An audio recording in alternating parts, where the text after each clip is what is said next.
सन्माननीय उद्धव ठाकरे,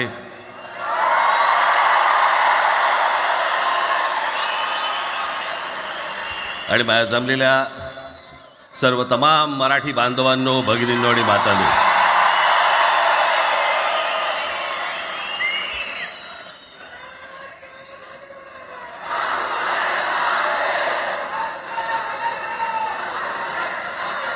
खरं तर दोघांची भाषणं संपली ना की एकत्र आरोळ्या ठोका.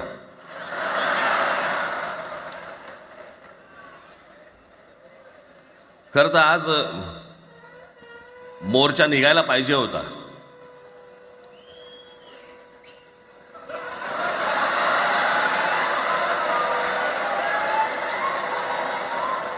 तोंडानेच आहे ना.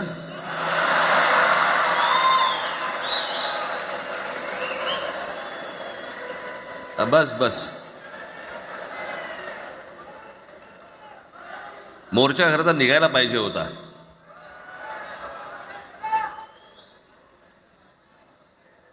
मराठी माणूस कसा सर्व बाजूने एकवटतो याचं एक चित्र मोठ्या प्रमाणावरती उभं राहिलं असतं.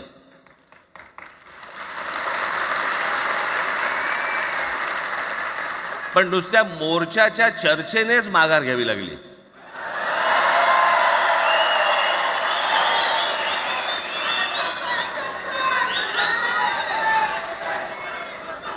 खरं तर आजचाही मेळावा हा खरं तर शिवतीर्थावरती मैदानात व्हायला पाहिजे होता.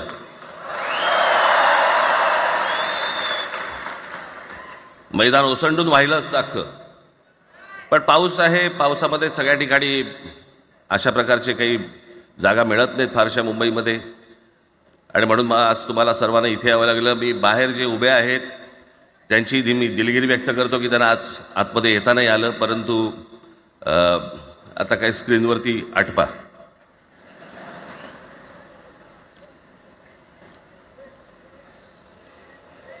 मी माझ्या मुलाखतीमध्ये एक म्हटलं होतं की ज्याच्यातनं या सगळ्या गोष्टी खरं तर सुरू झाल्या, आणि मी असं म्हटलं होतं की कोणत्याही वादापेक्षा आणि कुठच्याही भांडणापेक्षा महाराष्ट्र मोठा आहे.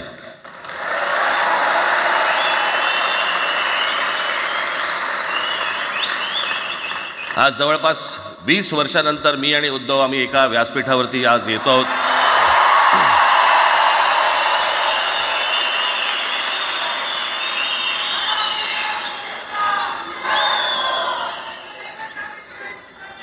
जे माननीय बाळासाहेबांना जमलं नाही, जे अनेकांना जमलं नाही आम्हाला दोघांना एकत्र आणायचं, ते देवेंद्र फडणवीसला जमलं.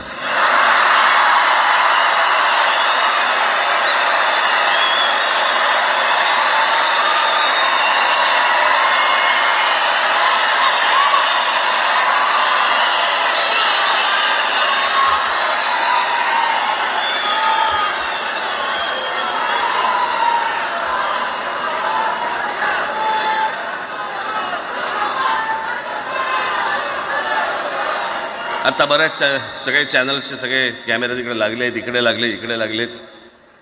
आता संध्याकाळी सगळं सुरू होईल. आता काय वाटतं, काय दोघांची बॉडी लँग्वेज कशी होती? कोणी कमी हसलं का, कोणी जास्ती हसलं का, कोणी बोलतायत का? आपल्याकडे मूळ विषय सोडून इतर गोष्टींमध्येच फार रस असतो अनेकांना. खरं तर आजचा हा मेळावा, मोर्चालाही तीच घोषणा होती, आजच्या मेळाव्यालाही तीच घोषणा आहे की कुठचाही झेंडा नाही, मराठी हाच अजेंडा.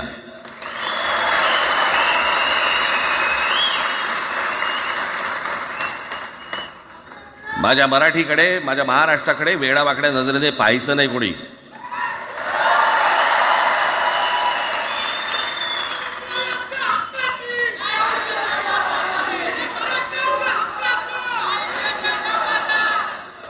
ठरलं ना आपलं, सगळ्यात शेवटी द्यायच्या घोषणा. बसा, शांत बसा.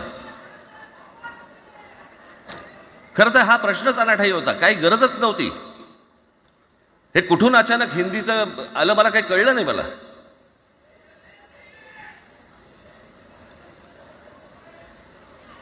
आणि हिंदी कशासाठी? हिंदी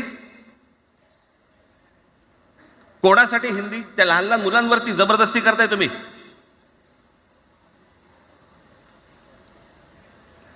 कोणाला विचारायचं नाही, शिक्षण तज्ज्ञांना काही विचारायचं नाही, कोणाला काही विचारायचं नाही. बस आमची सत्ता आहे, आमच्याकडे बहुमत आहे, आम्ही लादणार. तुमच्या हातात सत्ता असेल ती विधान भवनात,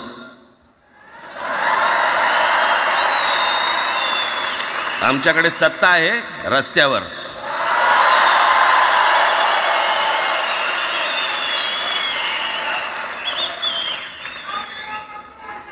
एक पत्र लिहिलं, 2 पत्र लिहिली, नंतर ते दादा भुसे माझ्याकडे आले.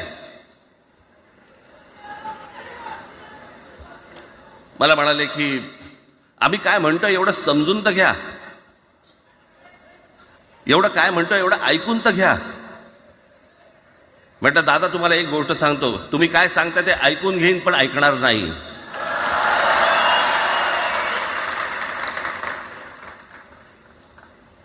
मराठीच्या विषयामध्ये त्याच्यात तुम्ही तिसरी भाषा लादताय. त्रिभाषा सूत्र, कुठलं त्रिभाषा सूत्र आणलं?